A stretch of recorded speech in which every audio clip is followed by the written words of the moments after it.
Here we go, fellow nerds. We are excited. Let's go. How are everybody doing over here? We're doing good. Let's We're go. good. Ready, I'm ready to excited go. having Nick, having Luis here. Um, Luis, I want to go to you first because I know you're one of the first ones that hit it with Mortal Kombat. Yes. Um, Coming this like Friday at HBO Max, and of course at theaters as well. So, what are your thoughts? Spoilers, my guys, it's gonna be spoilers all the Yes. way around. If you haven't Spoiler seen alert. this So you movie, haven't seen it. go ahead. I don't know. Um, I loved it. Being a big fan since '95, when I was just a little chum in a way. Watching it in the OG movie back in '95 in a little theater in my hometown in Puerto Rico, and seeing the movie today. I mean, the franchise has grown, and in my eyes is the greatest franchise fighting game franchise right now. We can debate this and on another day with other franchises itself, but I love the movie. I love the direction that they went. I was hoping that they didn't through the kitchen through the window in a way with this movie and try to feel every fantasy in a way. So I love the storyline. I know that there were some few pages that they didn't agree or were disappointing in that regard, but I loved it. The way that they developed the new character Cole Young, that storyline, where at least in the 7 minutes of the pre-opening scene when we saw that fascinating story about Sub Zero and Scorpion, unleashing in front of our eyes, we had an idea of, okay, That's part of the whole I movie. know where Cole's Young like character was gonna go to in that regard. But I loved it, like the way that they developed the characters. But to me, the surprise character, I don't know if you guys agree, for me was Kano. He was hilarious. He was, I mean, that dude is Ooh. crazy. He Josh was actually, I Brolin think he was was, us. Like I think he was the audience. I think he was acting as us. How we react in the Mortal Kombat universe, like for real. I don't know.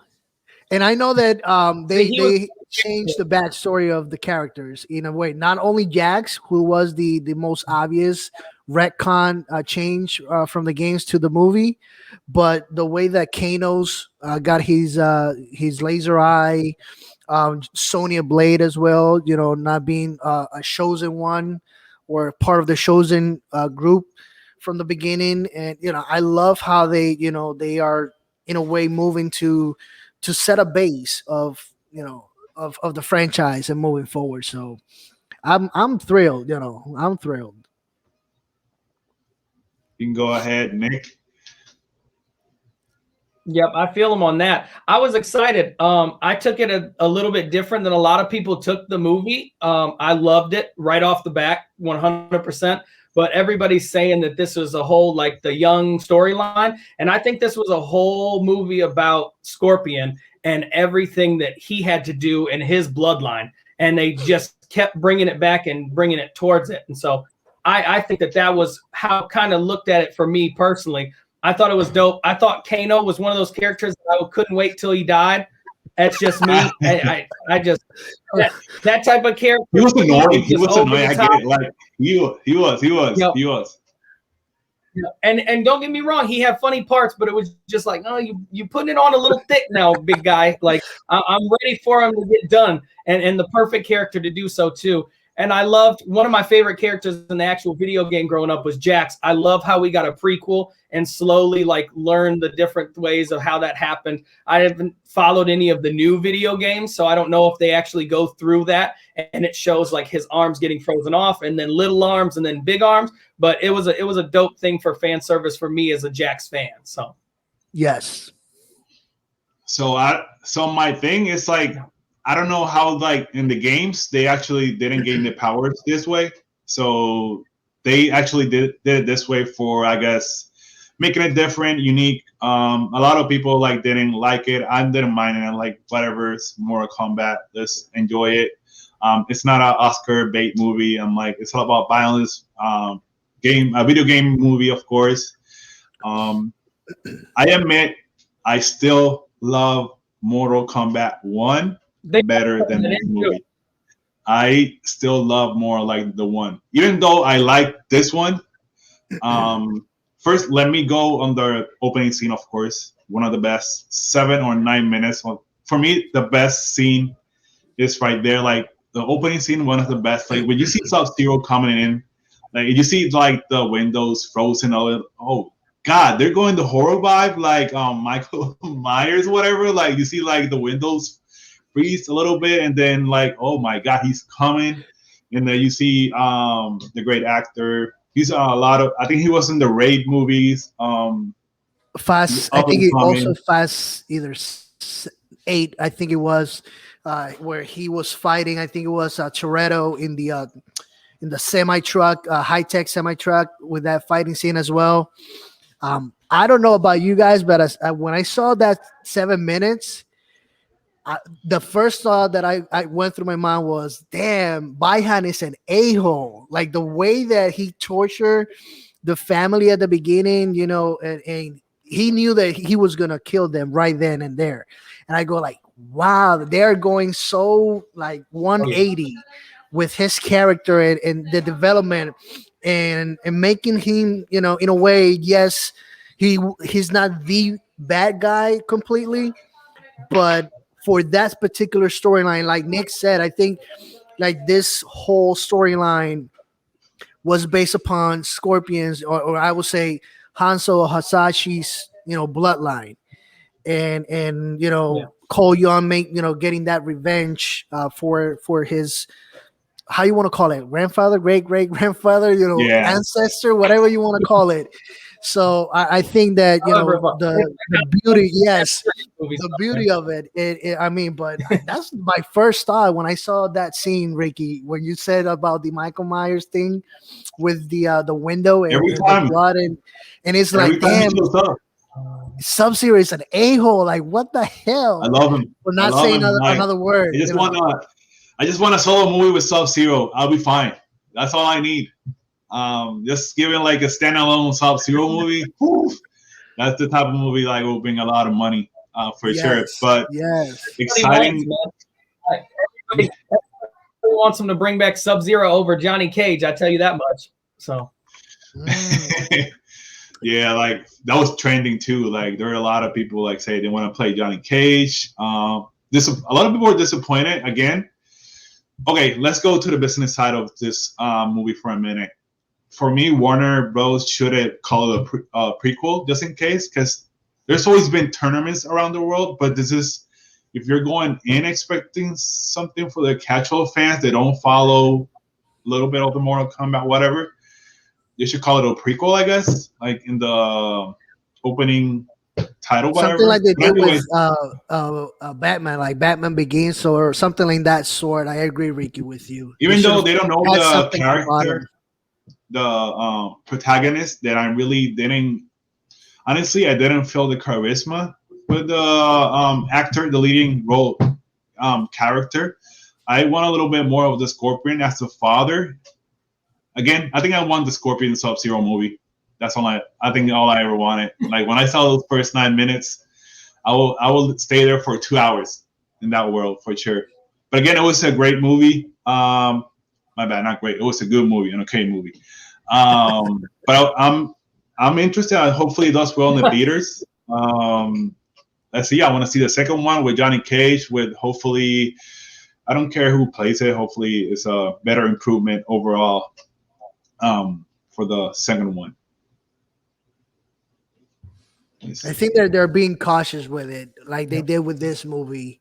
They are treating it in a way with respect, and they understanding of the fan base. We want that, that greatness of the video games and stuff like that. So whoever they pick for the rest of the characters, and another thing that got me worried was the first few characters that they picked, especially on the villain side.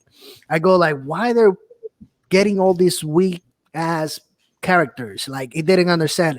But now when the story developed, it goes like, okay, if they're gonna kill some characters, better not be someone like high tech or with a big bang. So I didn't mind, Nitara getting slashed in half like that with that fatality. Like for me, that was the coolest fatality that they show. Kano's, Kung Lao's fatality with the spinning blade. It was so awesome, rendering from the video game as well. It was cool how they brought those fatalities, in real life. Yeah, man. Like even the language. Dude, that's how I'm gonna say the language. Exactly. No. And the other thing that I really love about that movie is, of course, every time they actually, like, for example, every time they edit like the fighting scenes, you can see like the details a little bit. For example, that Kano scene, every time he was talking his whatever crap he was telling most of the time in their fighting scene, and they were like eating together as like they were trying to train him. I like that scene when they're trying to like pump it up to see the powers a little bit. I like that motivation a little bit because every character needs some motivation to get their own power, like a metaphor thing. I really enjoyed that aspect, so I'm okay with it. I know people have some problems with how they gain their power, so I don't mind it. Again, it's a video game movie. I enjoyed it as what it is. Yes. Yeah, but that's what people got to remember. At the end of the day, it's based on a video game, and it entertained you, and it was a good time. So, like, what more do you want out of it? I couldn't tell you. And like, the only thing that I love for the first one again is the soundtrack. I did miss the soundtrack a little bit in this movie. So I'm like, come on, guys, give me that soundtrack. I know we got at the end like the disco techno version that I really like, and I'm like, man, you should use this little bit more in the movie. That'll be pump me up a little bit. But overall, it would have been. Yes, it would have been perfect on that. Start with Scorpion and Sub-Zero when that music hit.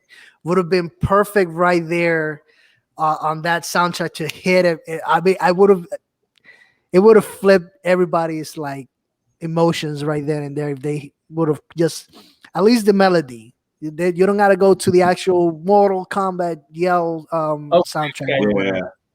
I'm making sure you say the whole thing. You know what I'm saying? I thought y'all better have Batman Returns on your 90s list right now if you're doing all this 90s stuff. Y'all feeling mad nostalgic on over there. So. Well, like I'm aging myself, so I was born in '88, so I am aging myself. But you're right, man. The one of us, I'm gonna leave that for DC, but I do like the Batman movies, like the first one with my man, The Shining, Jack Nicholson as the Joker, of course, Michael Keaton. But yeah, man, we got DC. At last, we're gonna close that with at the end. But let's go with Marvel, guys. Let's go with Marvel. I'm really excited to talk about you guys with this. So many things going on in this episode at the end. Let me get the little pictures. But what are you guys' overall thoughts on the episode and the season so far? First season of the Falcon Winter Soldier. You can start first. Go ahead, Nick. All right, so I would just like to say I am finally thrilled and happy to have a Captain America that I can get behind and be a fan of. This is amazing. This is something that I never thought that I could say on camera.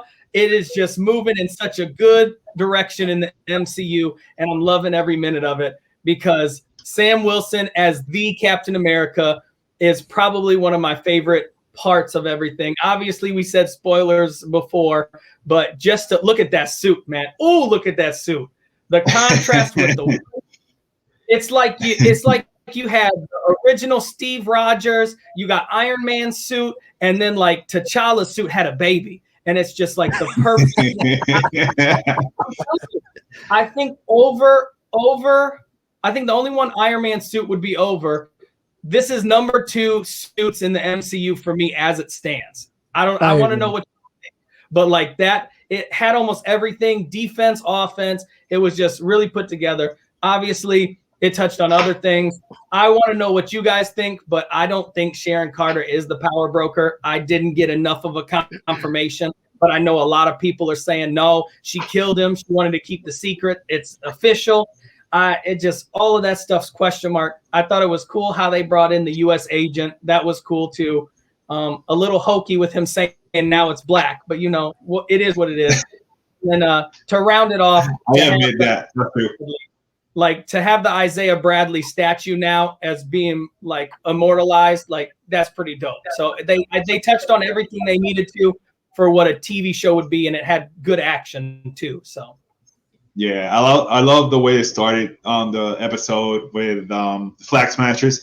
Again, the most disappointing thing of the series was the Flag Smashers, but I think there was a situation again with the pandemic.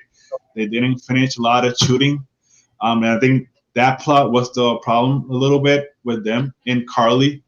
But overall, in that episode at the beginning, they were fighting, and then you can actually see this scene right here where you see actually the first time Captain America with his suit, and like I'm like, damn, they nailed it. Like you said, Nick, with the suit and everything. Really accurate. Dude, yep. It's crazy. I didn't even know like they're gonna go that route so quick. I'm like, oh, they went there really quick. Straight on. Right from the beginning. They didn't wait whatsoever. It was like, you want it, here it is. Let's not just waste time, you know. They got to do that when they're about to tease a Captain America 4. So, yes, sir. No, they did not wait for that either. So that's really good. But overall, like you were saying, Nick, I love how Sam Wilson, the character, with his experience with psychology and how to talk to people, mentor people, and like just for the speech itself, I was like almost crying. The stuff he was saying, the social and political stuff that is going now in the world, and the stuff he was saying, I'm like, what? Wow. And I'm like, this is it. He has an actual character development. He doesn't have just to get a super soldier serum and then becomes who he is. He had so many movies to lead up to this point, and then when it was revealed, we were like, yes, like give me that. That's why old Cap is garbage. Old Cap is garbage. Oh man, don't talk about Steve Rogers. Poor Steve Rogers. I'm saying white Cap from now on. Since everybody else gonna call him Black Captain America, I'm calling Steve Rogers White Captain America. I'm just calling him, you know, like it is, Captain America. I hate the line that the old black dude said, like, oh, this is Black Falcon. No, that's Captain America. I'm like, why do you guys want to keep throwing that thing? I know you guys want to push the narrative, but you can call it Falcon. You already did it once in the previous episodes. You don't have to do it again. I'm like, don't say it again. I don't know if you guys noticed that. I cringed a little bit. Yeah. It's like one of those things where somebody tells you a joke multiple times, like you didn't hear it. And it's that same concept. Marvel wanted to make sure that you heard it in the episode or in those shows because that was their big line that they were looking forward to. And like you said, it just seems just whack. So. Yeah, they just want to make us be like, we heard it the first time, so stop. We don't need to hear the punchline again. So exactly. So like last week, I did posted like this question. Let me go. My Wi-Fi is so slow, guys. Sorry, it's getting there. It's awesome. Let me take this out for a minute. And like this, if the public ever hear the Isaiah Bradley story, and of course it did, and I loved every second of it. Like the way Sam, even Bradley in a minute, I'm like, he's still like, you think I'm gonna fall for this crap? I'm like, I love his perspective because he's like the old type of like grandpa, thinking about stuff is never gonna change. You don't know enough yet to actually learn. Even like Sam says, I'm gonna try. I'm gonna I maybe die on this doing this thing, but I'm gonna try because I'm fighting for the people before us and after us. I'm like, damn, they went for it again. I'm like, because we built this country something like that. I think he said that we built this country, and I'm like, exactly. I'm like, whoa. I'm like, every like dialogue between Isaiah Bradley and Sam, that was like gold, straight up gold. Meaningful, yes. And I think they have touched so many, especially in the black community history. They touched so many points that of everything that they have gone through in this series, and you can see, like you said, Ricky, the contrast between Sam and Isaiah Bradley. You know, that old school grandpa mentality that you're not going for so much that you can fight a fight, you will not ever win. And then you see Sam saying, no, you know, we can change things if we put our mindset, if we never give up. And you see that contrast. And it was so beautiful, you know, every single time that Sam, you know, gave those speeches that, you know, sit you down and you go like, damn, like he's on point, you know. So whoever was the creative mind behind Marvel to choose those words and give credit to Anthony Mackie, the way that he performed made that impact even greater. Because words on paper, it doesn't mean a lot until you have that performance. And Mackie nailed it. And I think, and I agree in this case with Nick, when, you know, now in a way, you know, yes, I was a big, you know, Steve Rogers fan or whatever is the case, but now with Mackie's performance and the way that that he performed and his character developed, bro, like it's real nice to see. So I love the way that the writers. I'm putting you on the spot right now. I'm putting you on the spot right now as a Steve Let's Rogers go for fan. it. I want your Yes. I want your ranking right now. Top 3 Captain Americas that we've seen so far. What's your ranking? How do they fall? U.S. Agent is number 3. I will say Look at the with list. the I love development it. of the storyline, I will say Steve Rogers 2, Sam number 1. I'm honest. I am honest. Ching. I want am everybody honest. to feel that way. I want everybody to feel that way. I'm with you though when you say it, is because go ahead. I'm honest. I'm not gonna, you know, go, you know, BSing and be, you know, hardcore or whatever. You know, the way that they develop the storyline and everything, and you know, because you gotta understand, Steve Rogers also went through a process of you know, at fault as well. He always wanted to be that guy where, oh, everything is bright and pretty and everything like that. But you know, for me, Sam nailed that, you know, everything that in a way we are going through right now. Because you gotta think as well. Steve Rogers came from another period, so his mentality is, you know, not in the same parallel as what we're going through. So that's why in my eyes, the way that both storylines develop, for me, I'm honest. Sam number 1, Steve 2. Then you go with U.S. Agent in that regard.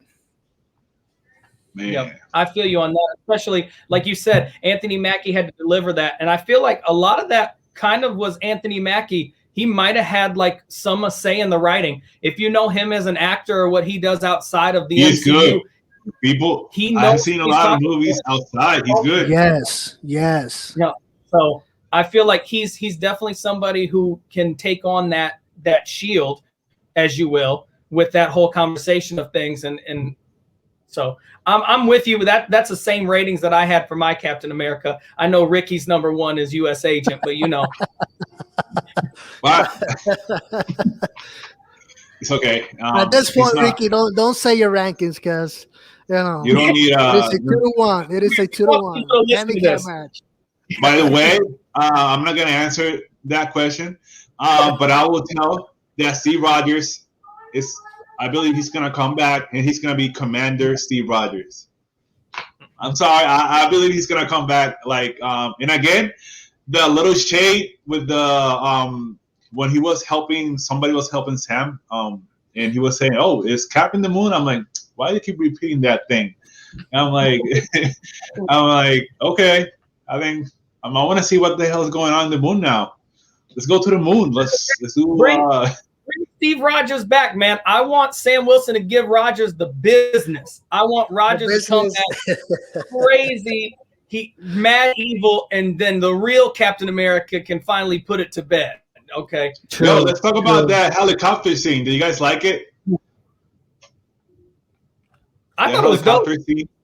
I like it too. I like the scene to be able to scan it, and it came up, and she had flown multiple airplanes, including like the helicopter and then the dual helicopters if you zoom in and stuff. So he really like trusted it, and it was just perfect timing. Everything was work. But again, anything with Sam's suit, even the fact when he was like fighting and she goes to hit him and his wings stab into the ground and make a solid base for him, like vibranium. Let's go. Just imagine if he had like the super soldier serum with the suit itself, he would be unstoppable. Does he even need it? That's the question too. Like exactly. Like brought up. I'm afraid though he can be killed easily. You know, Sam having vibranium hits different than Steve having vibranium. We can all agree to that. So for him to be able to have the technology from his ancestors and at the same time pulling it into an American red, white, and blue, like that's what we needed right now. That's what I looked forward to. So I agree. Yeah. Sure. So we saw that helicopter scene. I loved it. And then of course we see. Okay, let's talk about Sharon Carter. Shannon Carter. I didn't even know her name anymore. That's okay. Nobody knows. We just don't think about past things. So she's not. I'm like, the way she reacted. She went to C to F. We didn't get explained A to C at all. Like whatever happened to her happened. Okay, 6 years. She suffered a lot. She told us in the episode she went through a lot. That's why she was at Madripoor. She became a crime lord. We believe that. She's really smart. She's a double agent. But I'm just gonna go here because the stuff she was doing, like burning people in a car, killing Carly like the way she did, killing Batroc, I think it is. I'm like, she did everything. She did the villain thing. Nobody saw her like doing the villain stuff. And she got what she wanted at the end. And of course, in the post-credit scene, she's have access to everything now. The power of the government. She can access to like the Iron Man suits now. Maybe get the Vision thing going if she's like she knows where Vision is eventually. My thing is, I'm gonna go here. Maybe they don't want to show it because it was too close to WandaVision. I believe she's a Skrull. She has to be a Skrull no matter what, and it's gonna tie up to Secret Invasion. I had that down on the list too. I'm not gonna lie to you. I had her because all of that to happen in the 5 years that she was gone, that she had to build this syndicate, doesn't make sense to me. So if she was a Skrull, she could just shapeshift into somebody who's comfortable with Bucky and comfortable with Sam, and they know her and they trust her. The same way that Zemo was like, oh, I've seen the Power Broker. I know what they look like. But then you saw Sharon and there was no like issue, no problem. So unless they're working together on something that they're trying to do back, I think that the Skrull idea makes and fills in a lot of the empty holes that they had with this, because let's be honest, we don't know what's going on. Like it's all over the place. So, I mean, okay, saying Skrull is kind of like a cop out because Skrull, you can actually do Skrulls everywhere, and I hate that. But it's the only thing that makes sense, unless they explain it in another season with somebody else, and she shows up, kind of like working with Valentina. So I don't know. Let's see. In technicality, we got the answer. You know, let's take it for what it is. Let's say, you know, they gave us the Power Broker, but I agree with you guys. I don't think she's truly the Power Broker. I think that she's like working for the actual Power Broker, but you know, I don't think it could be a Skrull at this point. Like I said at the beginning when we started again the podcast. At this point, I'm not gonna even speculate of what we're going through because, like you said, Ricky, saying Skrulls or there's Skrull. It's just like a cop out in that sense. Skrulls and multiverse is cop out. Yes, it's like everything is so all over the place that we're trying to get accustomed to MCU and try to tie everything all together. And right now they have us, one arm pulling one way and then the other with the Falcon and the Winter Soldier, the other arm pulling the other way. So we're trying to like get back together in one set of timeline and just follow the storyline really nicely. So I don't think we'll get that answer, to be honest, anytime soon until probably Secret Invasion. And I think Secret Invasion, the way that everything is setting up to be, we'll probably get all the answers tied up all together to move forward in that sense. So I don't know. Let's see what Loki brings and what, how everything ties up together, because I think they're just developing the characters to move forward in that sense. That's what I'm getting, especially with the end of the Falcon and the Winter Soldier. They're just probably developing the storyline of each character to move forward, and then probably at some point connect, everything all together. Yeah. But like, Get them in like space, like uniform. I'm gonna enjoy it. And Marvel, like, I'm not saying that Marvel's like doing a like bad job. I know like I trust them. They built enough plant in the frigging Disney World. Like they're doing it well. I'm like, I'm just gonna follow what you guys. And I think they already put out right. Two heaters, man. Wanda and the Winter Soldier. They haven't missed yet. So like, yeah. And Nick said it best the last time we spoke. I think that Kevin Feige, like that dude, is on another spectrum. Like he's on another level. Yeah, I'm gonna pop. In the way that he's developing the storyline and everything like that. And I wouldn't be surprised if Kevin Feige said, let's mess, with these guys a little bit. Let's assume. He does that a lot, of course. And there's always a plan. There's the way that everything is going on is for a reason. So, let's hope that at some point something big is gonna happen, and it could be at Spider-Man No Way Home when we get an idea, or Secret Invasion. So let's see. Now it's a Disney Plus series, so they gotta keep us in the loop, like attached. So what better way? They're doing what they're doing right now. So much content. Paying that subscription. Keep paying that subscription, man. I do have a question. The throwaway line that's towards at the end, I think it was even the post-credit scene where she's like talking on the phone after the whole thing with Sharon happens, and they're talking about like now she's got all of the ability to have all the suits and all of this, all of that. Do you think that that's going to directly connect into Armor Wars, which is what they're doing at the very end with Rhodey and their Iron Man tech and everything? And it was kind of just going from one Disney Plus show to the next to like attach the two? Or do you think we'll see Sharon Carter before that? It's a nice way to actually put it. Honestly, it makes sense because you want to connect it series to series. Unless I'm gonna go this route too, because I know Sony and Disney reached to a deal, a Disney Plus deal, by the way. They could actually tie this to Oscorp, and she actually is working for Oscorp and leading and giving her stuff. Because eventually, man. I know you saw the green smoke bombs. The little spider thing on the truck. I can see you. I see where you're going with it. I see. So come on, you guys. You didn't see the last episode, the little green ball where she actually throw it. Yep. You saw that green ball in that episode. So you may be already working for like Mr. Osborn. Yeah, Nick, that was a great question. That was a great question because there's so many possibilities that they can go through. They could tie it up with Armor Wars, like you said, or even, with Ricky's, input right now, like maybe, with this new deal from Sony and Disney as well, or Marvel, as well, they can tie it up with any type of storyline with the Spider-Man universe right now as well, with Sony and everything. So there's so many possibilities that I don't think they will go wrong either way. So let's see. Yeah, I got some theories on Spider-Man, but let's focus a little bit on Bucky.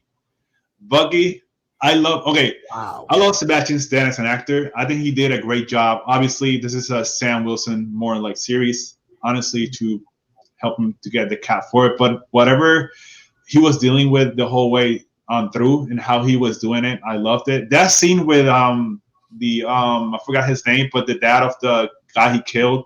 Yep. And man, like the last line when he said like, but why you kill him? I'm like, I had no choice.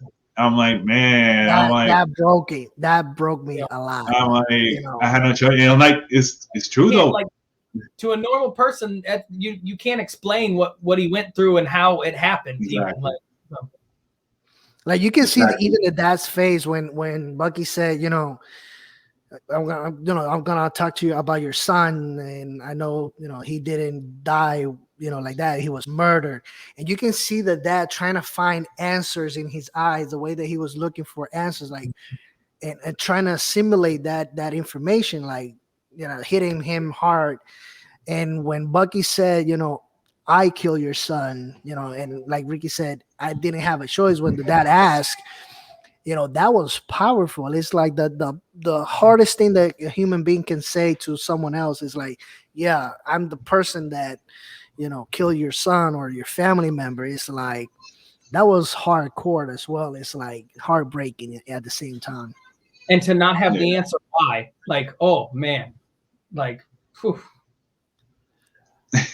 It was hard. It was tough. But for Bucky, and like eventually I see him staying in the Marvel universe for a while. So I think he's gonna become. I heard Nomad, but I believe more the White Wolf. I think he's gonna become the White Wolf eventually because the connection he has with Wakanda makes sense. Yes. And he wanna leave that Winter Soldier name like far from him. So it makes sense to him become the White Wolf. Eventually see him in them saying White Wolf, and then they're like, no, it's just Wolf. Like, actually, it makes sense. Like, they just throw that line in everything now. It's like, oh, look, it's the White Wolf. It's like, no, it's the Wolf. Like I only said that because in Black Panther world they call him Black Panther and like the costume, I guess. So I know comic book writers. Character too. Like, let's not forget Stan Lee was mad racist. So like we'll keep it moving from there. There's a character named Fu Manchu. Like, come on, man. Like I know. But I'll let you continue, man. I just wanted to know if we're calling him Wolf or White Wolf. I just need to know for my Twitter blogs. I guess we'll find out. Well, Disney will decide. Yeah. They will. They will decide definitely. But again, I'm really excited. What's gonna happen next? Let's move on now because we got news after the episode ended that we're gonna get Cat 4 with Sam Wilson as the main character. The writers from the series and the showrunners are doing it. We haven't no director attached yet, but so far they already wrote it. So it's crazy how they kept this on the wraps. So they already know that this is gonna be a good movie. I mean, a good series, and that's why I'm like, let's do it. And they release it like the same day the episode ended. And I'm like, wow, that's crazy. What are you guys' expectations for this movie? I want Lewis's opinion on it first, but I will say that you said it dropped like the same day after that. It's crazy that they don't even care about spoilers. Like, they just put it right out there. They were like, if you're not a fan, you're not watching it first day. You're not watching it. Forget exactly. Exactly. They already know. That's it was for me. It was expected. I think that they treating the Disney Plus series as I don't know, like a measuring tape to see how well everybody is taking everything. And I it's not shocking that they went with releasing the story right away and say, hey, Captain America 4 is going to happen, with Sam Wilson. So I'm really excited, even though I joke about, Steve Rogers or whatever, but we need fresh ideas, fresh characters, and what better way to set everything apart and be like, we're going to move forward. We're going to continue making Captain America, but this is the guy that we're going to move forward. And in a way, as of now, Sam Wilson is turning into being the face of Marvel so far. Obviously we got to wait until all characters are start to come back again with Easy with the rest of phase 4. But so far, as of now, he's the face of Marvel. And think about how it's moving. I mean, besides Doctor Strange and Spider-Man, everybody's a different nationality, a different religion, genre, everything. It's interesting, man. It's not. It's no longer the Tony Stark show with all the white characters like Marvel started off. So Yeah, that's true. Yes, they're like now they're like expanding. I love it. Like this movie coming, we're not talking enough about it. The Eternals. This movie is gonna like bounce your brain up. Like that movie is like sort of like Game of Thrones a little bit because it's like the vibe before like it's like the Greek mythology for Marvel in a sense. Mm-hmm. So it's how every superhero or how they gain their powers. So for me, in that movie, we're gonna see maybe in a sense how the mutants cross over eventually in this universe. Somebody. No, I don't care what show. I'm just waiting. Like the little Mandarin short they did to try to retcon that. Anything, just put something out that there's mutants in here now. Like that's it. That's all I'm looking for, man. No, the Fantastic Four news was great, but I think that like Nick said it the best. Like we need something, but I think that we'll freak out so badly when officially they bring the mutants to the MCU that it's gonna break the internet and everything like that because everybody's waiting. Like now that the purchase is here, officially Fantastic Four has been announced. When X-Men comes in, it's gonna be crazy. I'm good though. I'll be honest with you guys. I'm really good because the stuff we even haven't like the stuff is coming, and we like for example we got Blade. I think Blade in a sense before Blade comes, I think this is gonna be a tie up with Strange of like. I forgot the Multiverse of Madness is gonna tie up all this mad stuff going on with witches and stuff. This is gonna like help Blade and Moon Knight. My bad. Okay, Moon Knight is a Marvel series. Disney Plus that is coming next year with Oscar Isaac, the great Oscar Isaac. That dude is amazing. Wow. Moon Knight is like he's like the Batman a little bit of the Marvel universe. So it's a little like a dark taste of what it could be, but there's a lot of stuff coming. I'm really excited, bro. It's like they have to do a separate show for like the phase 5, 6, and 7. Yeah, you just brought up Blade. Like, is he going to be introduced in the Spider-Man movie? Like, that's how I was introduced to him younger. Like when I was younger, like where are these people coming up? We know now who the people are, but how are they going to be dropped into our lives? It's like it's exciting, man. It's exciting. So. Let's talk in a minute I want to let you guys thoughts on the news, on the Spider-Man news. Of course, Spider-Man comes this Christmas. Of course, they're gonna like do a lot of crazy. So the movie's gonna start how Spider-Man Far From Home ended, and we see Jonah Jameson from Spider-Man 2 all the way back from the 90s. I forgot the time like it showed up. But my bad, 2003, I think it was. 2002, yeah. Oh my God, that went really bad. But yeah, and then like for me, Spider-Man 2, one of like the greatest comic book movies by that time, and like Spider-Man 2 with Dr. Octopus and that's Alfred Molina. He's showing up in this movie, so I heard that he doesn't die, so he wakes up, and like in the world. That's what I had the plot details. And somebody grabs him. I don't know who it is, but somebody grabs him, and somebody explains to him like, "Oh, this is happening." I think somebody's gonna help him. It has to do with Oscorp, and I believe Sinister eventually is gonna show up because the Vulture is part of this universe too now. Morbius, I think, is part of the universe with the Sony deal. All the slide. Let's go. Such a good. All the stuff they're telling us is a lot of lies. 6 are coming. And I'm going to go here. Venom 2 is part of this universe. I don't care what they're telling us. They just want to say it because they don't want to mess with us yet. They want to leave that to marketing. But I believe Venom is part of this universe too. I don't know how they're going to deal with this stuff, but I believe Doctor Strange eventually is going to fix everything.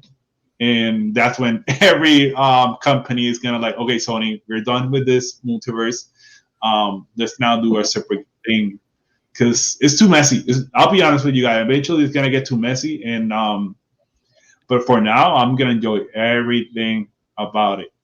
We need a snap, man. We need a snap because 50% of these characters got to die soon. That's all I got to say, man.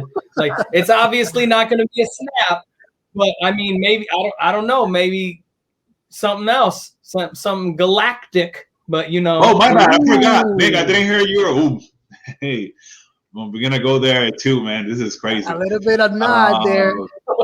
Jesus Christ, I don't want to see him anytime soon. I'll be fine with Doctor Doom first, and but yeah, I'm gonna hear your thoughts on Chan. I would be down with that. Makes more sense going forward with Fantastic Four. Yeah, definitely. Yes. Now speaking about it, that could be like, okay, and that's too crazy. How about like Shang-Chi trailer? I didn't ask your thoughts on the Shang-Chi trailer. Do you love it, Nick? See, I took it for what it was, which is its standalone movie with all like its own identity. I don't want to say that it's the first miss that Disney Plus, like Marvel, everything is going to have in this like new phase that we're in, because I think that it's going to be good. But I just feel like it's doing more of like a Mortal Kombat, Bruce Lee type of like, let's get everybody in fight. I don't like the idea of having the rings be bracelets, but you know, it is what it is. I want to see more, I guess. I don't want to make any like judgments or anything like that. So, but from the first trailer, I'm not too excited. I don't care for Aquafina or Dasani or whoever we're going with. Like, the rest of it's fine. Yes. This is not Asian hate. I love everybody, but Aquafina got to go, man. Got to go. Yeah, that, you know, we already know that she's there for get my water at Walmart, buddy. Comedy relief and everything like that, but I think but you know, I agree with Nick. I took it what it is. It's just an introduction to a character. You know, I don't think it's gonna tie in too much of any storyline so far until probably the end or mid-credit scene, in a way that we're gonna see, okay, Shang-Chi is gonna go somewhere else, and we'll find out what other projects Marvel will have or how he's gonna, you know, go through any other storyline. But you know, I need more, and I agree with Nick. The rings being bracelets, like, wow. I don't know. And yet they were like, we don't want jewelry on a hand because that was Thanos, but it's not the same. It's not the same. Like, yes. Maybe they'll pull a song and they'll be like, okay, the trailer didn't do too good, so let's fix it. Come on, man. Yes. Okay, I get it. I love this trailer. I love this trailer. I'm all about those song tracks, and I'm like, it got me on, and I'm like, okay, the bracelets I get. But you can play with the bracelets. It could be part of like the uniform eventually. If you think about it, on the Shang-Chi costume eventually could be in the chest or whatever. They can do a lot of things with those bracelets. Of course, they wanted the rings to close with Thanos or whatever. They want to do like rings and stuff like that again. So I guess they want to do bracelets. It's tough, but again, this is a comic book movie. It could be. I believe this movie is gonna be good. Honestly, I was gonna compare it as the Black Panther, but a little bit below that. But I think it's gonna be a good movie. I think it's gonna be a good movie. It's gonna be a little bit way below. I hope so too. Yeah. It'll be interesting if they decide to bring anybody in. That's, like you said before, that's a break the internet moment. If out of nowhere they just bring in a character that we know, even if it's a secondary character. So yes, I believe they always do, but only for like the movies in the theaters. Like, for example, for the big pole movies, I think they do bring people like for surprises and stuff. So that's why, since we haven't talked about Black Widow, July, they're gonna show up a lot of surprises in that series. And I'm like, whoa, this guy was here the whole time. So, for example, AIM, AIM is part of the company for like the Mandarin, connecting to Black Widow. They've been in the like this is all connect eventually to everything. So Mandarin's been with us since Iron Man 2. 3. He wanted the Stark tech. He wanted the power of the super soldiers as well, because he's always been about power and control. And he's always working with criminals down below, but he's never been like called. He don't like to be mentioned unless Iron Man, I think 2. I mean, Iron Man 3, right? Iron Man 3 was it? It wasn't him. I think, yeah. Yeah. So, but there's a lot of people working for him, but nobody want to like play with him. Iron Man movie had it behind too when he was in the cave. Exactly. They had the 10 rings. So the flag, kind of connected, I guess. Of course. Yeah. That's one of the first. So they actually struck it. So now they can connect everything. We're going to be like, oh my God, they knew since the beginning. I'm like, no, they didn't use it in the beginning. They're just waiting. If everybody see this movie, it's kind of like, I'm like, Disney is like, and Kevin Feige, of course, I want to pop by and off Kevin Feige soon as possible. That guy, there's everything. With hats you can switch off, all of his different new hats that come out. Dude, I saw him with the Doctor Strange hat. I'm like, this guy. No. He does everything on purpose. No. That's why he got everything planned out. That's why I love him. We're gonna talk about a little bit of the DC eventually, because I wish somebody like Kevin Feige take over the DC universe, and like he plans everything. Run out of time to talk about DC. I don't know if we're gonna get to that today. So yes, we got to, because we good. So for example, like I'm like, man, the way Kevin Feige does the thing, wow, it's crazy. But let's do this, guys. I'm gonna go with the top 5 DC movies right now. There's 5 DC movies out right now? For me, only 5. I only know 3. That's weird. Don't worry. So are we talking about DCEU or DC movies in general? I wanna clarify. DC live action movies. So it counts, for example, it counts like, for example, all the way back to Batman, like all the way to Constantine with Keanu Reeves. Okay. You messed me up, Rick. You said it has to be live action. So Lego Batman can't be on my list? I'll give you that one. That's not fair though. That's a great movie. Now I know too. No, I'm just kidding. But I'm gonna mention my first one. Just to give you a little. For me, one of my first one from the DC universe, Man of Steel, with Henry Cavill. For me, it's one of the greatest Superman movies ever made by Zack Snyder. For me, it's the best Superman, and nobody can talk crap about that. He's the best Superman ever. So I got one. So I'm gonna hang over to you, Nick. What's your? So that's your top. That's your number 1 in your list, or your number? No, 5? That's 5. My bad. That's 5. Okay. That's 5. That's 5. Okay, that's 5 on your list. So that's not your number 1 movie of all, like the DC. No. Okay. It's gonna go. It starts with Man of Steel. We're gonna go all the way down to 1. Okay. I think we're gonna be on number 1. We're gonna be tied. Tripped me for a second. No, if I'm being honest and I'm picking what I think would be my top 5, I don't really think that it's as fair to put on the list, but I'm still putting it at the 5 spot because it needs to be talked about, which is the Snyder's Cut Justice League for me. So I feel like it being like a 4.5-hour movie kind of gives it an unfair advantage, but at the same time, it's got so much content. It was retconned. You get the Joker at the end. You get all kinds of different character building and development moving forward towards a good Flashpoint story. So I think at the end of the day that has to be a solid 5 for me, but it kind of cheats, so I don't want to put it at the very top. True, fair enough. I won't say Zack Snyder Justice League yet, just because I'll be honest, I haven't seen it yet with everything that's going on right now in my life with all the business. So once I see it, probably that will change my list. Mm-hmm.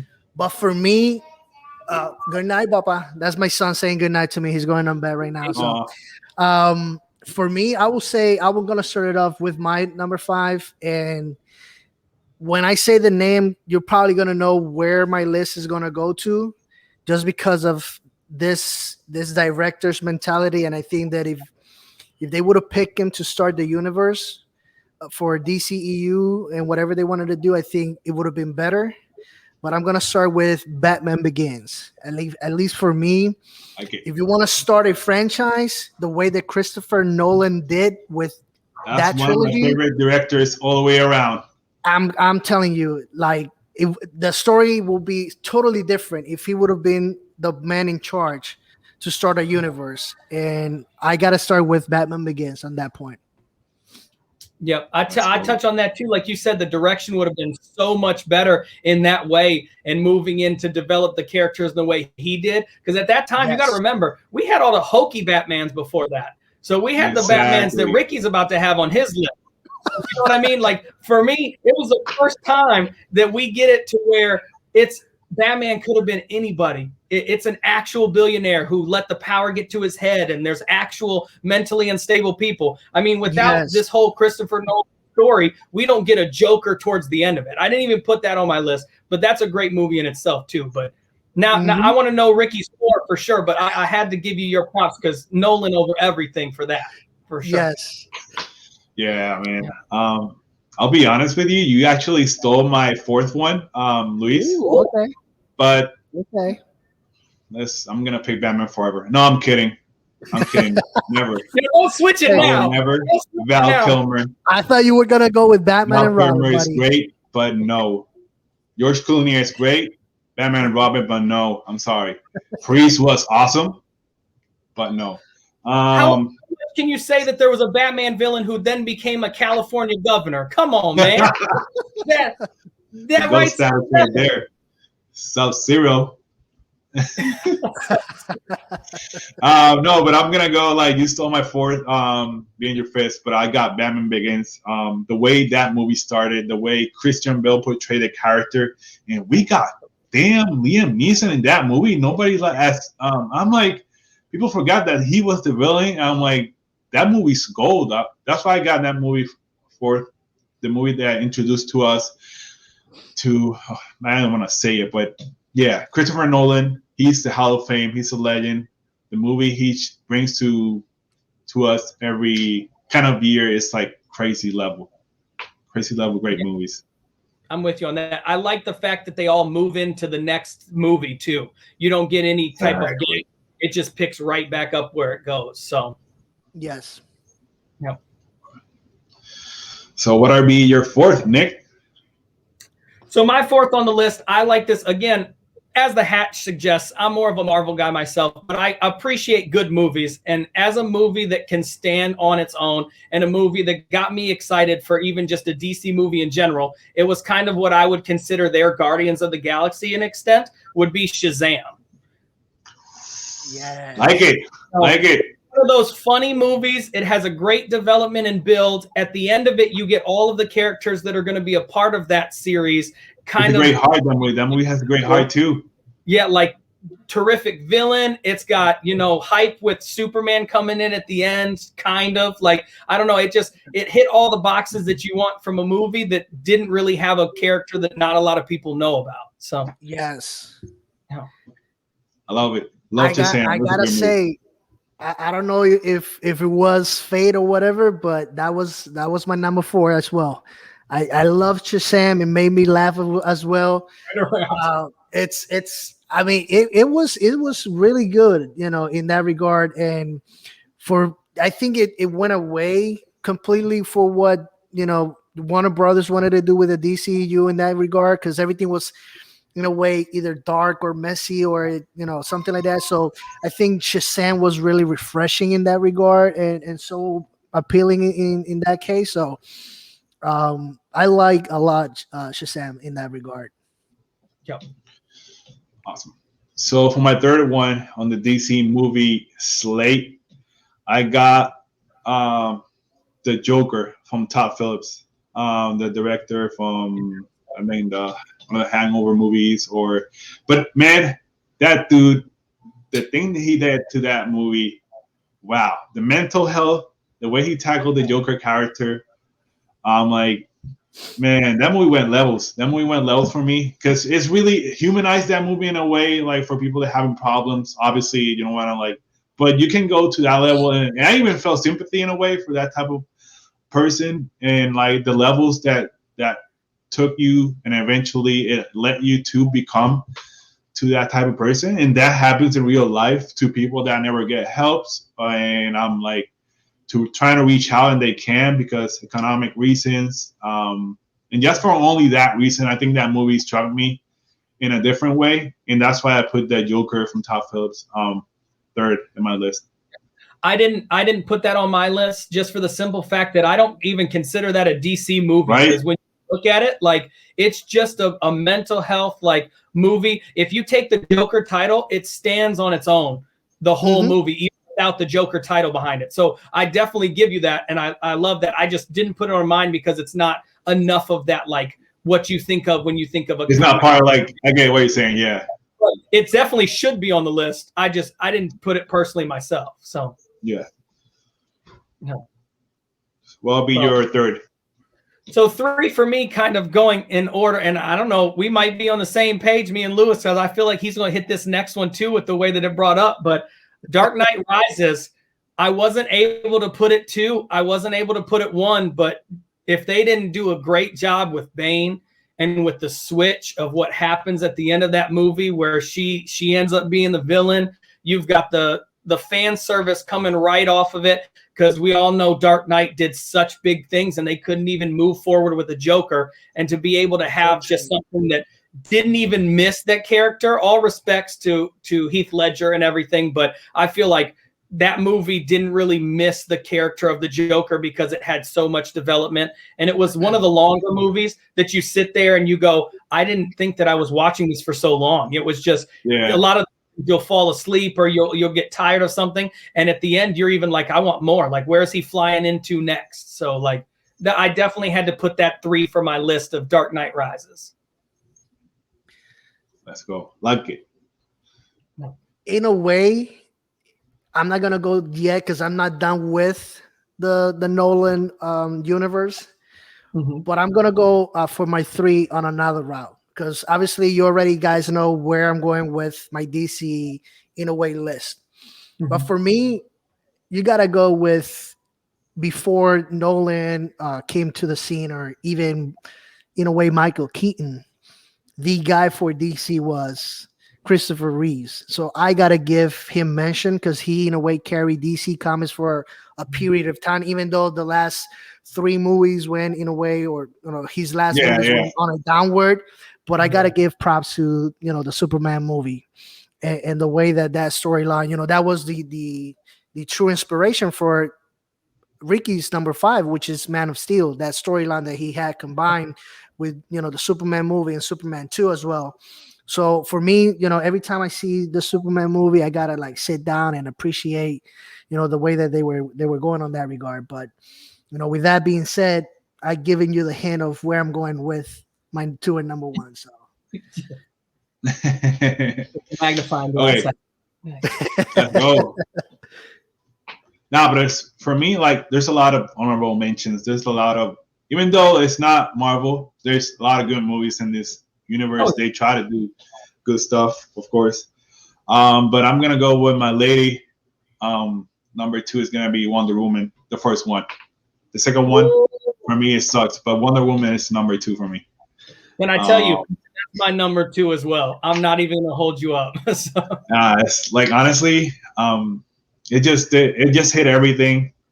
Just from the woman in power, and then the levels it got to show the representation it got, and the story that eventually connects. Even though the second I didn't actually like it that much, it just was like I don't know. I didn't really enjoy it, but the first one did a lot of great things, and hopefully Zack Snyder like do another one with her, because I feel like that character is really rich in that universe, and hopefully it does more. But for me, number 2, no doubt, is like Wonder Woman. I feel like the Wonder Woman 2 did get a bad rep. I'm not sure why. I liked the movie. I don't think that it should be on anybody's top 5 or 10 list, but it definitely did what you wanted it to, which hit stuff. Obviously, there's plot holes, but you could do that same magnifying with Marvel movies too. So it's kind of like exactly.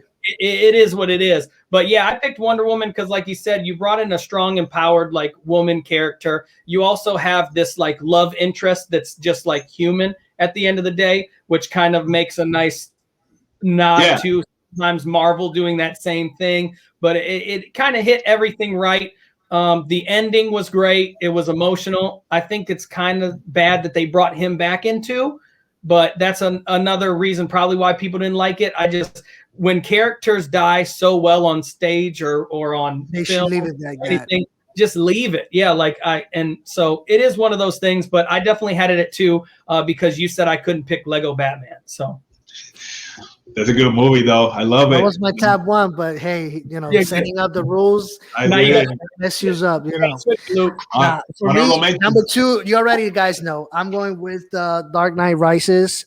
Like Nick said, and he in a way, thought like me. For me, when Heath Ledger passed away, everybody thought like, wow, like now what? Because everybody anticipated he will be continuing the storyline, and in fact, he was gonna be in Dark Knight Rises. I wanted that storyline that Christopher Nolan going back again to that, creating that universe is so amazing, and Tom Hardy personifying and fixing the character from Batman and Robin. It's like.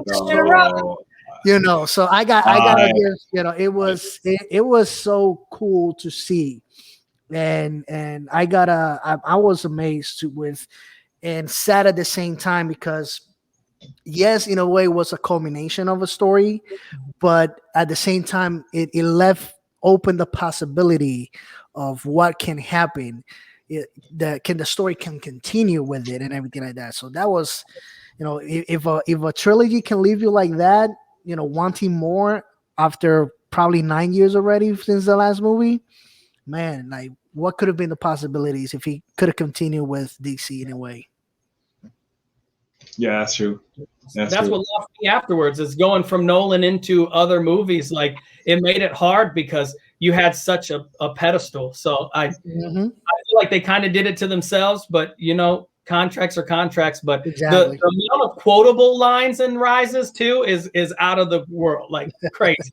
So, oh yeah, definitely. If you have to put your hand over your mouth and done a Bane voice, you're not living. So true.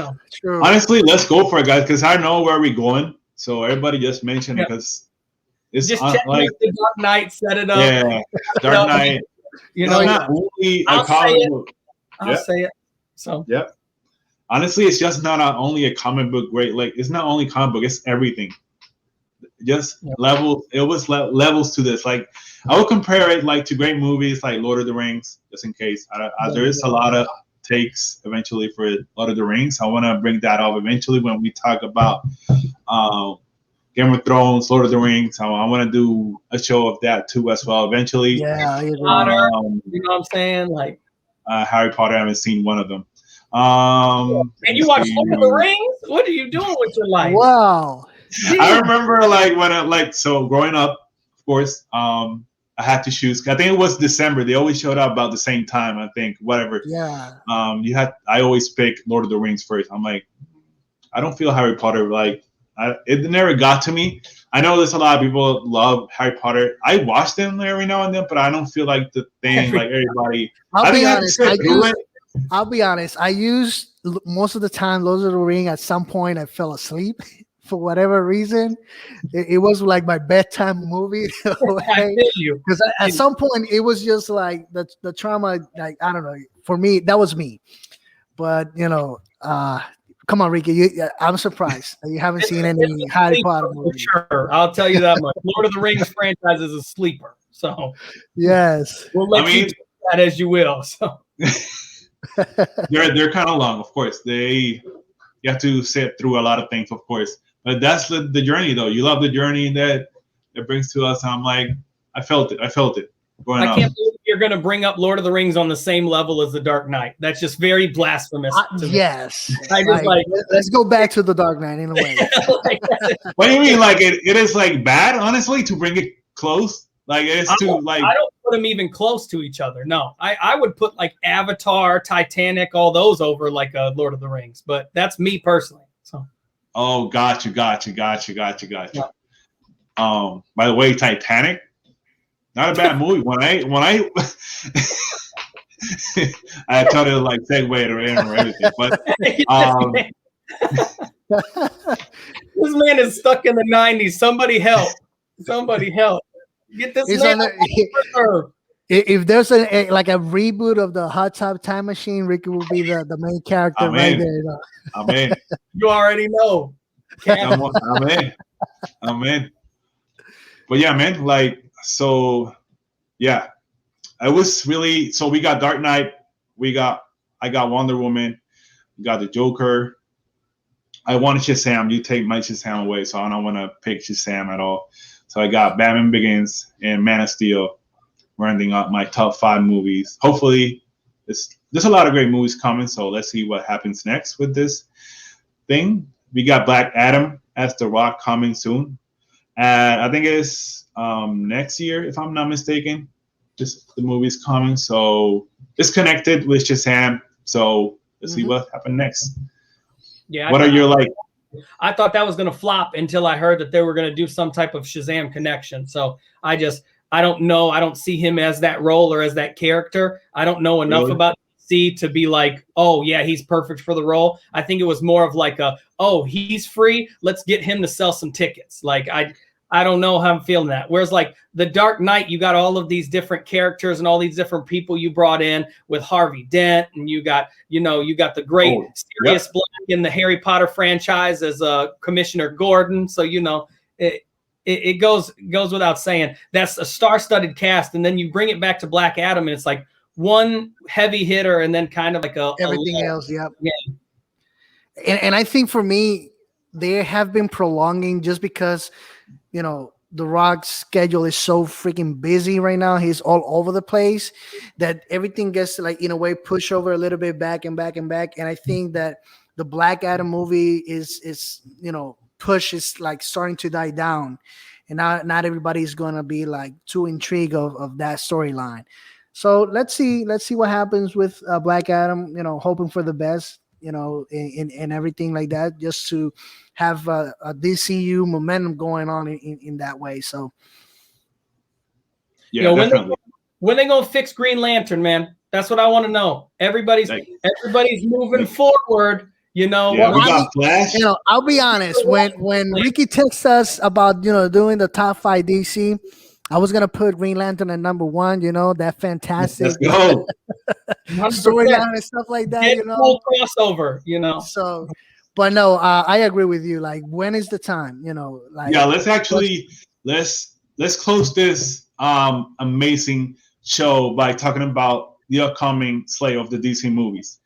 Yep. So, I'm really excited to see the new Batman take with Robert Pattinson. I know a lot of people hate on him. But the director of this movie is the guy who directed the Planet of the Apes movie, the recent ones, and I really enjoyed them. So I don't know if you guys follow the Court of the Owls comic book version of the Batman take. I think he's going to bring that to the movie, just in case the Court of the Owls show more the dark side of the Wayne family than more than anything.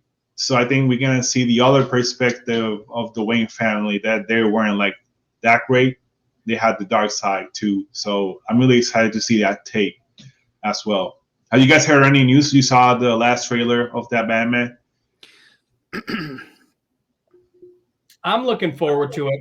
I think that everybody wants to know, yes, I am Team Edward, but moving forward with actual Batman movies, I think it's going to be a dope character. I think that it's going to be more of like a Arkham Asylum, like he doesn't have his hands dirty type of Batman character, and that's what I want to see moving forward. And it's funny that you mentioned I didn't really get into any of the comics growing up for reading the comics or watching like anything besides Justice League, but I watched Gotham that was on there, and they did a lot about the owls.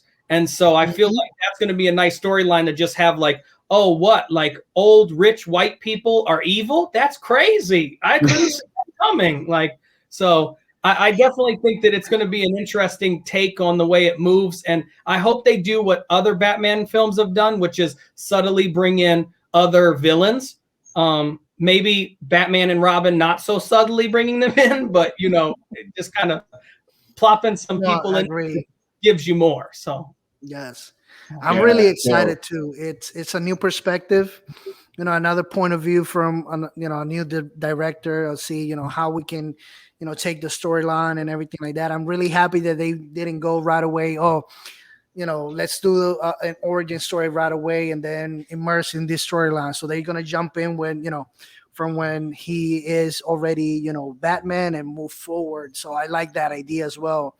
Because obviously, how many times it's been, like 2 or 3 times already that we have, you know, done an origin story in a way for Batman, with Batman v versus Superman, and then, you know, the Dark Knight, as well as the, you know, Michael Keaton's rendition of the Dark Knight. So I'm really excited. I cannot wait to see this new movie and how everybody, you know, dwells in. And I hope, like Nick said, they bring, you know, some, you know, all villains, you know, in a nice subtle way, not like Batman and Robin, and, you know, smash them into one movie and here you go. Nah, I feel this movie is gonna be really dark, really, really dark. I don't know if you guys who know who Paul Dano is, but that kid is a great actor. He's gonna be the Riddler. Just check on him. He's that dude. He's really good. But that movie's gonna be, I believe that it's gonna be really good.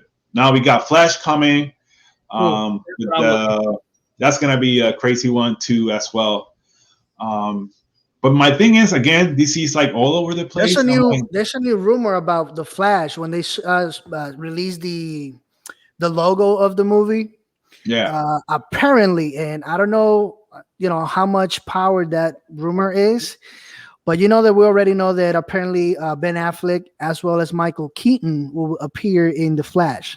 Yep. Now there were another rumor, and if it is true, it's gonna be really sick, because this will be the first time that there will be 3 iterations of Batman, and apparently Christian Bale is in negotiations to reprise his role as Batman. So I don't know what Andy Muschietti is doing as a director of the Flash and his storyline of Flashpoint, but it happens, I mean, it's gonna be crazy what they're gonna do with that storyline, especially with another 4-hour movie, man. Like, basically, yes. That many Batmans in, like, and who's gonna go after Christian Bale? Like, that's the question. You got to end on that, because that's the mic drop moment, I guess. So George was busy, I guess. I'm not going to the Flashpoint movie unless Uma Thurman is Poison Ivy. I said it here live. Let's go. We need Cyber Sub-Zero coming in and join the party. Bring me my Catwoman. Where is she? Halle Berry. She looks the same. So just bring her back. No, bring me my blonde. Oh, you're talking about what's her name again? The one from Grease, or whatever movie it is. Michelle Pfeiffer. Yes, that one. Thank you. You don't want Alicia Silverstone? We don't get Batwoman or whatever they ended it with, Batgirl. Come on, man. By the way, I think the Supergirl that's gonna show up in the DC movie, I think she's gonna be like Hispanic, if I'm not mistaken. She's gonna be the new Supergirl eventually. So I think DC's taking this route now, just because the thing what happened with Cyborg, they're gonna try to like diversify. I think they're gonna make the new Superman with African American. So let's see how they're gonna build that up with that universe. But now you guys know me with that. Is that actually in the comics, or is that something that they're just like colorblind casting because they want to be woke? Like, is there a duration? Yeah, in the comic books, they're Supermans with black collar. So they're like, there's a lot of iterations where they actually been shown for like many years now. But people like they're saying like, no, I don't want it. I'm like, there's a lot of people again fighting with that thing every time. for me, like I know, I won't say I know, but I can understand why DC wants to like diversify in a way the characters in a way, but at the same time, I feel like people are more jealous of DC in terms of keeping their characters as it is more than what it is Marvel, because DC hasn't done so often in the comics as Marvel has, where you get this many characters. And with even the rumors about Henry Cavill like stepping away from the role of Superman, and apparently Warner Brothers moving with having a black actor taking up the role as Superman, everybody was freaking out in a way as well. So I don't know. Let's see if they hit with like Ricky said, with this new Supergirl, being Hispanic or something like that. So let's see how it goes for them. Something has to happen with DC and Warner Brothers, because it should just restore the Snyderverse. I guess be easier for them. Probably. But Zack Snyder to MCU. Like, I guess my question to you guys as we're ending on DC stuff is, can they ever catch up? Like, they led comics for forever. Is DC ever going to catch up? What's the one character or the one movie that can make the DCU catch up to the MCU? Like, running away from Warner Brothers. I think that the biggest give it to Kevin Feige. So you Disney gotta buy it. Disney gotta buy it, and then I don't want to, but that's the only way. Another stone for the gauntlet. That's 10 rings at that point. That's 10 rings. Yes. I think any other company besides Warner Brothers, because Warner Brothers has messed up in a way that in killing they franchises. Just don't care. I think they don't care. Like, they feel like. Why not the idea? Since Spider-Man is kind of like co-owned, like co-parented, why doesn't Sony just take on Batman fully and kind of build that whole thing as their name and their branch? I mean, they've got the time now, so true. I mean, and then think about like a new Batman PlayStation 5 video game, like for Sony. Ooh. Like, I mean, it's there for the taking. Somebody do something. Like, you better copyright that idea or do something, because it's live. Don't worry, it's live. Because bro, you hit on the money right there. Imagine that. Yeah. Yep. We're ready. I'm excited. But yeah, guys, we got so much to talk about. Eventually, so much stuff coming. Of course, follow us every Thursday, every Sunday. We always got fun stuff. Eventually, we're going to start playing with horror movies as well. I don't know if you guys like your horror movies, but we're going to start playing with horror movies as well. Of course, what better way to watch like Halloween or the It movies at 12 at night or in the morning when everything is dark, creepy. Oh, that's the best way. Oh, yeah. I miss that. Them anymore. You go to like a Blockbuster and they got this like darker area that's like usually PG-13 over R rating, and you're like, "Ooh, this one looks like it's interesting." So that's true. It happens. I remember those times. Go back to the 90s, buddy. Keep going back to the 90s. Why not, man? Where's the best times, man? Now everything's just like so lazy. Just sit down. Instead of going to Blockbuster, now he's at, let's go to the Redbox kiosk and pick something in a way. Yeah. But yeah, guys, again, we're going to play around with that. We're going to play around with our favorite directors right now. Again, where we can find you, Nick, and all of your fans all over the world. Yeah, you can follow me, find me on Ask You White. That is my Facebook page where I post all my content. I'll be doing the newest one coming up. We're covering phase 3 of Marvel, as you can tell with the hat. We're going to go in depth, see what we like, what we didn't like, and then see if phase 1 and 2 is better than 3 or if 3 just takes 1 and 2 over. So that's going to be on the Mad Titan and the Wolverine coming at 3:00 on Tuesday. So be ready for that. I'll be sending you a message. I'll be down for that. Yep. I'll be. I want all the takes, man. I want to know. There you go. Because I'm telling you right now, spoiler alert, Endgame's not top 3. So. Here we go. Here we go. There we go. I love Thor Ragnarok, though. Hey, you might not be the only one thinking that way, though. That's right. Yeah, and talking to Alex, he may not be his top 10. So, we'll just leave it. But let's go. That's a good tease. Let's go. How about you, Luis? Where can everybody find you? You can find me on all social media as Luis Torres Rodriguez. All content as well. Right now, you're probably gonna see everything Mortal Kombat related. I'm a big fan of that. But Luis Torres Rodriguez on all social media. Yeah, guys. Again, thank you for tuning in. We're gonna have this show drop in YouTube later tonight. Of course, subscribe, hit that like button. Eventually, if you like this type of content, message us, comment. We're gonna keep doing this. We got like low-key comment, what if series. If you guys want Star Wars, I'm not really that great on Star Wars, but we can have fun with that too. Let's see what happens next, and let's move from there. Thank you for watching, and see you guys soon. Let's go.